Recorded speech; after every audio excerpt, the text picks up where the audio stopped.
Wait, if FNAF 1 takes place after Sister Location, then why does Michael Afton still have his eyes?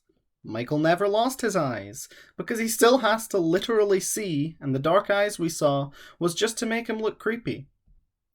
Then how did Ennard see out of him while wearing his skin? And the remnant left on the scooper was what revived Michael.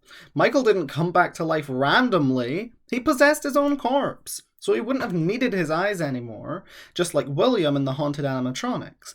He could have worn glass eyes, no eyes would hold such a perfect shape after what Michael went through when getting stuffed.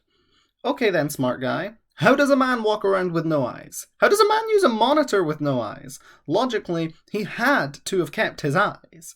Maybe Ennard let them hang in his eye sockets and use their robot eyes while they were in there, which is why his eyes are sunken in. Maybe Ennard could just see through his eyes.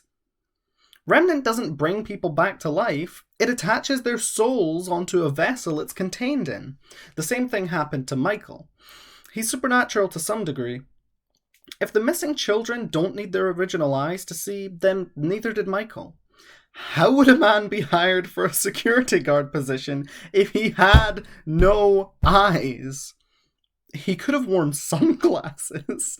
And look at the eyes in the photo. They're not attached to anything, not even a broken stalk.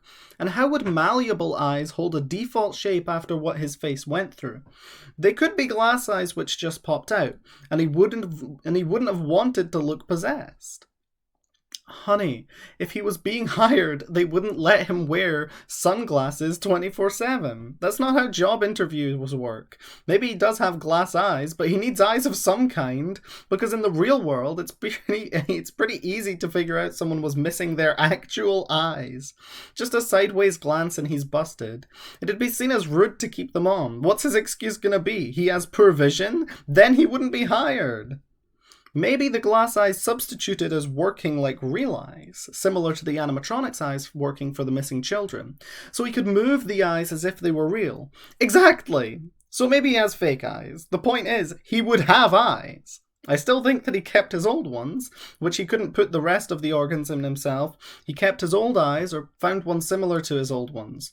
Though to be fair, I draw Michael with brown eyes when he probably has blue ones. Though I also like to think he has blue eyes when being possessed instead of purple, because that would be too suspicious.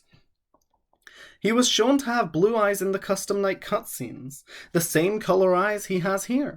If the missing children could see out animatronic eyes years after their own had decomposed, and Springtrap was able to see through the animatronic eyes even after they smashed his real eyes going into his eye sockets, then Michael could surely have been able to possess the glass eyes to work like real ones he can move and see out of. They're just solid. That was Ennard! Ennard was in him, right? So, yes, okay, just as long as you understand he has eyes, I literally don't care. For a family with green eyes, unless he has a different mum to the rest of his family, Anno got really unlucky, he wouldn't. No, hang on. His whole family would need green eyes, or they all got lucky. Since green is the rarest genetic eye color, it literally makes no sense unless he was really unlucky to have blue or brown eyes. Which means Mrs. Afton definitely also had green eyes. But I still prefer brown-eyed Michael. It clashes less with his purple face. True, I guess. His eyes in the photo, even if they're fake, are also blue like Ennard's. William could have maybe had blue eyes. We never really saw his face. We know Elizabeth's were green, Michael's seemed blue, and Crying Child was unidentifiable. Either one or the other, Mom and Dad had blue and green eyes. No, genetically they had to both had green eyes, or Elizabeth wouldn't have had green. Again, unless they had different parents or Scott doesn't know how genetics work. Yeah, Michael probably just got lucky. That makes the most sense. Unlucky. Green is the most rare. He's unlucky that he was the only blue-eyed member in a green-eyed family. I'm going to cry! Just actually Google it. In another thread I explained. Please explain! It's actually 50-50. If one parent is green and one is blue, if one is brown and one is green, it's 50%. 37.5% green and 12.5% blue. Parents with blue and brown have no chance. Now please let me go. I'm losing it. And how's that a bad thing?